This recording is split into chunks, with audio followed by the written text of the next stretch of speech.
Salut à tous! Aujourd'hui, présentation de cette 125 Yamaha DTMX de 1979. Alors on est ici entre deux générations. La génération 79 qui était la 125 DTMX avec un bras oscillant à tube rond mais qui est équipé d'un moteur 2A6. Et ici on est bien sur le même châssis, un châssis à tube rond, mais lui équipé d'un moteur 2A8. Alors qu'en 1980 sortait la 125 DTMX, cadre et moteur 2A8, mais qui avait du coup le châssis ici en tube rectangulaire. Concernant le coloris, petite question, est-ce un coloris d'origine ou non? Je pense que non, mais cette 125 DTMX a été récupérée ainsi.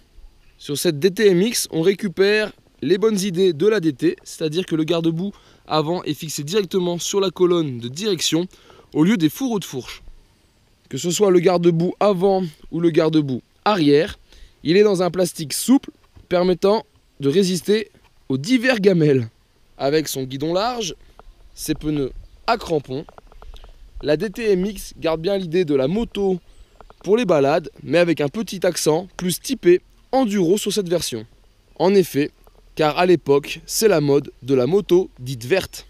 L'arrière de la DTMX se voit là aussi modifié par l'abandon des deux amortisseurs arrière pour un amortisseur central dit type cantilever. La suspension avant, quant à elle, reste un peu floue dans la conduite, mais se voit équipée de soufflets très efficaces. Quant au moteur, il s'agit ici d'un moteur boîte 6 vitesses. Entre les modifications sur la partie cycle et les modifications sur le haut moteur, cette DTMX se voit maintenant dotée d'une puissance de 14 chevaux, faisant de cette DTMX un adversaire à ne pas négliger en compétition.